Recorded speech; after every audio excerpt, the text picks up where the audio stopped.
اللہ لا یستحی ان یضرب مثلا ما بعوضۃ فما فوقها، اللہ تعالیٰ کو تو اس میں کوئی جھجک نہیں ہے، کوئی شرم نہیں ہے کہ وہ مچھر کی مثال بیان کرے، تو اس سے اوپر، اب یا فوقها بھی دونوں معنی ہو جائیں گے، یعنی کمتر اور حقیر ہونے میں اس سے بھی بڑھ کر، یا یہ کہ اس سے اوپر کی کوئی شے اس کی مثال دینے میں اللہ کو کوئی جھجک نہیں ہے، اس لیے کہ مکھی بھی بہرحال مچھر سے تو ذرا بڑی شے ہے، اس معنی میں بھی ہو سکتا ہے فوقہا، اور فوقہا اس معنی میں بھی کہ اس سے بھی حقیر ہونے میں اس سے بھی بڑھ کر۔ فَأَمَّا الَّذِينَ آمَنُوا فَيَعْلَمُونَ أَنَّهُ الْحَقُّ مِن رَّبِّهِمْ، تو جو لوگ صاحب ایمان ہیں وہ جان لیتے ہیں کہ یہ حق ہے ہمارے رب کی طرف سے۔ وَأَمَّا الَّذِينَ كَفَرُوا، اور جنہوں نے کفر کیا ہے، فَيَقُولُونَ مَاذَا أَرَادَ اللَّهُ بِهَذَا مَثَلًا، یہ کیا مثال اللہ نے دی، کیا ارادہ ہوا اللہ کا اس مثال کے ذریعے سے، ناک بہت چڑھا رہے ہیں، اعتراض کر رہے ہیں۔ اب جو آ رہا ہے اگلا جملہ وہ ہے بہت اہم، یضل بہ کثیرا ویہدی بہ کثیرا، اسی کے ذریعے سے اللہ بہتوں کو ہدایت دیتا ہے اور اسی کے ذریعے سے بہتوں کو گمراہ کرتا۔ معلوم ہوا کہ ہدایت اور گمراہی اور ہدایت اور ضلالت انسان کی سبجیکٹیو کنڈیشن کے اوپر دار و مدار ہے اس کا۔ آپ کے دل میں خیر ہے، بھلائی ہے، نیت صحیح ہے، طلب ہدایت، طلب علم، اس میں آپ سچے ہیں، آپ کو ہدایت مل جائے گی۔ دل میں زیغ ہے، کجی ہے، نیت میں ٹیڑھ ہے، فساد ہے، تو اسی کے ذریعے سے اللہ آپ کی گمراہی میں اضافہ کر دے گا۔ یضل بہ کثیرا ویہدی بہ کثیرا، لیکن اللہ کا یہ کسی کو ہدایت دینا اور کسی کو ضلالت دینا علل ٹپ نہیں ہے، کسی قاعدے اور قانون کے بغیر نہیں ہے۔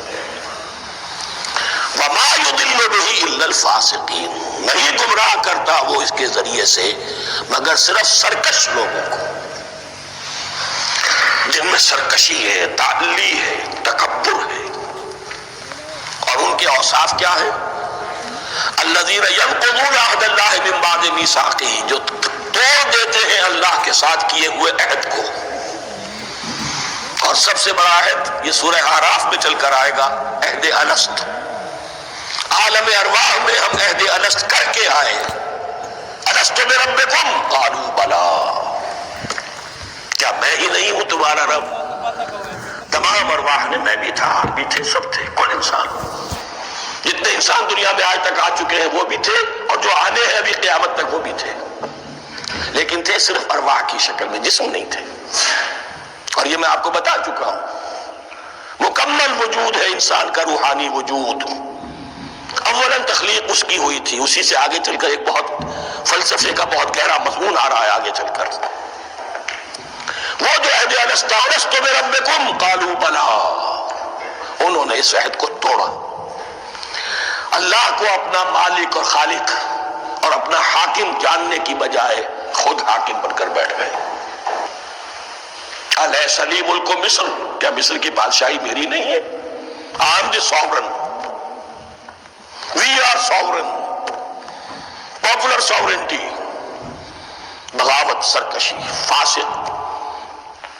وما يضل به الا الفاسقين الذين ينقضون عهد الله من بعد ميثاقه وَيَقْطَعُونَ مَا أَمَرَ اللَّهُ بِهِ أَن يُوصَلَ، اور کاٹتے ہیں وہ چیز جسے اللہ نے جوڑنے کا حکم دیا ہے، اللہ نے صلہ رحمی کا حکم دیا ہے، یہ قطع رحمی کرتے ہیں، مال کی طلب میں بھائی بھائی کو ختم کرتا ہے، اس کے مال کو ہتھیانے کے لیے، اپنی ذاتی اغراض کے لیے تمام اخلاقی حدود جو ہے انسان پسو پیش ڈال دیتا ہے، اپنا تکبر، اپنے لیے تعلی۔ الذین، آپ دیکھیے نوٹ کیجئے، اس میں ہماری شریعت کا فلسفہ یہ ہے، ایک تعلق ہے اللہ کا بندے کے ساتھ، حقوق اللہ، ایک ہے بندوں کا بندوں کے ساتھ، حقوق العباد۔ اللہ کا حق کیا ہے؟ اسے حاکم اور مالک، اور حاکم سمجھو، الملک سمجھو، خود اس کے بندے بنو۔ انسانوں کا حق کیا ہے؟ کونوا عباد اللہ اخوانا، سب آپس میں بھائی بھائی اللہ کے بندے بن جاؤ۔ اور اس میں سب سے اہم ترین رحمی رشتہ ہے، سگے بھائی بہنیں، پھر دادی کے اوپر جا کر وہ کزنز آ جائیں گے، پر دادی پر جا کر اور جمع ہو جائیں گے، یہاں تک کہ آدم و حوا پر تمام انسان جمع ہو جائیں گے۔ تو رحمی رشتے کی بڑی اہمیت ہے۔ تو وہ فاسقین کے جو توڑتے ہیں اللہ کے عہد کو، اس کو مضبوطی سے باندھنے کے بعد وَيَقْطَعُونَ مَا أَمَرَ اللَّهُ بِهِ أَن يُوصَلَ وَيُفْسِدُونَ فِي الْأَرْضِ، انہی دونوں چیزوں کے نتیجے میں زمین میں فساد پیدا ہوتا ہے، یا اللہ کی اطاعت سے باغی ہو گئے اور یا آپس میں ایک دوسرے کی گردنیں کاٹنے لگے۔ اولئک هم الخاسرون، یہی لوگ ہیں جو بالآخر خسارے میں، آخری اور دائمی خسارے میں